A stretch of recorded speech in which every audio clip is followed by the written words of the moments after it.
Hello guys and welcome to another Roblox video, and today I'll be showing you on self-learning sword fighting AIs using DataPredict.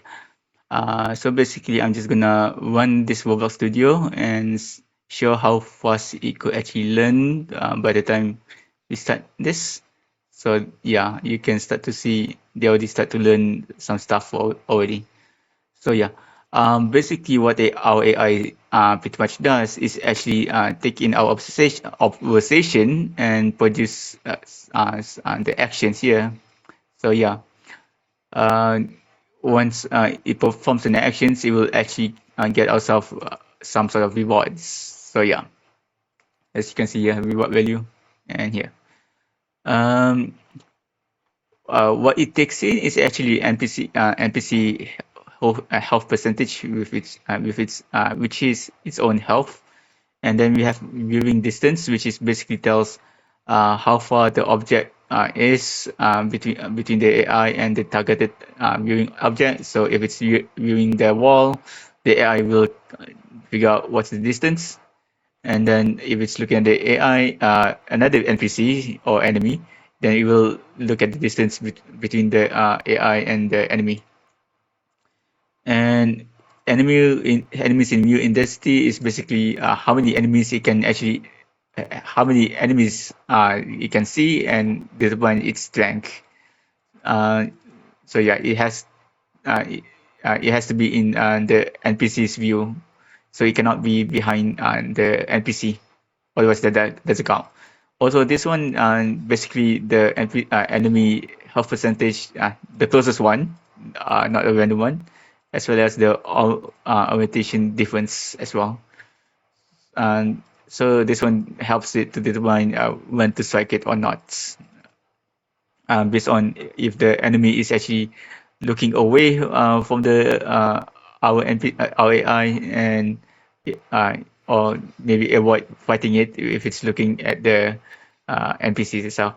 This one basically tells if the swords are being actually pretty much being used. So we can say that if enemy is actually lunging, then they have longer range to attack. So we want to be avoid that. So yeah.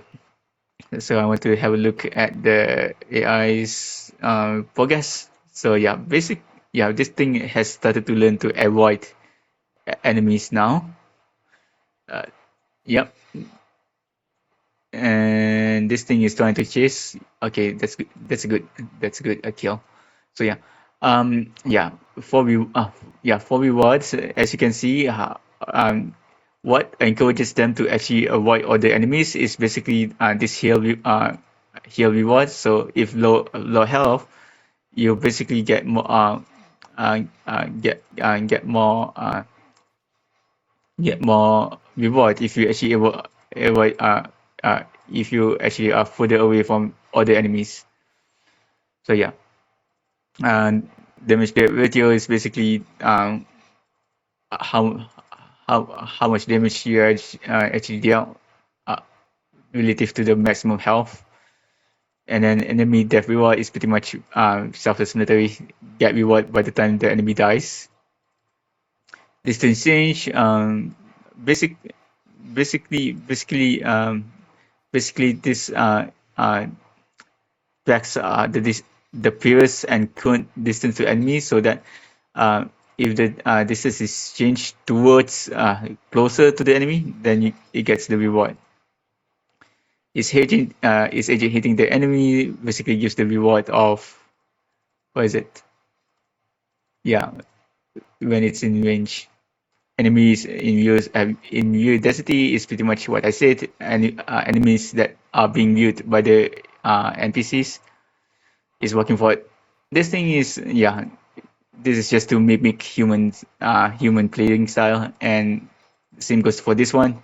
The has turn we want to avoid it to turn too many times.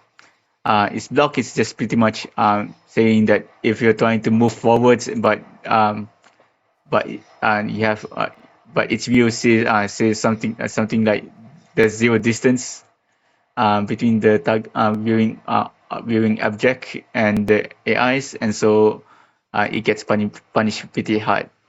Meanwhile, the is idle value is basically says if it idle or stay still for too long, then it gets punished. So basically, last action, none.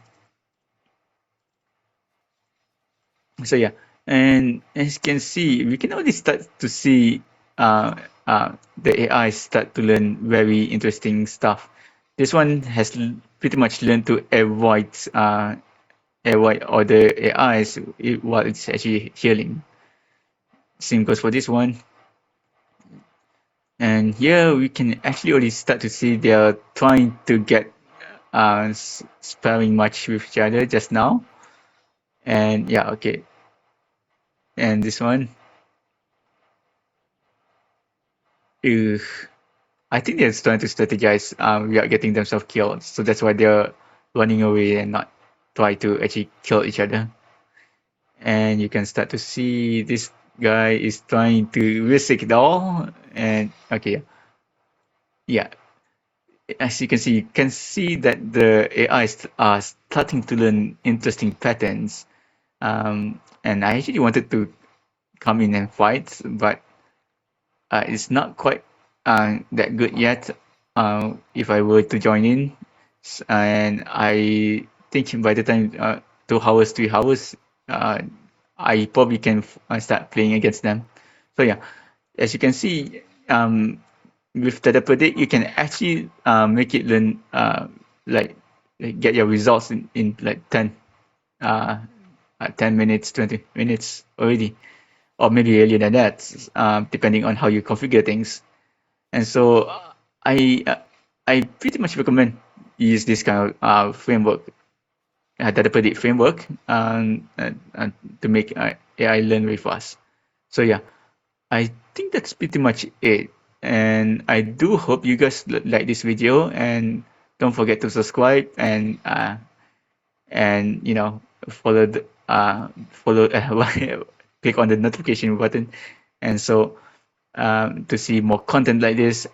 And so I do hope you guys have a very good day. Goodbye.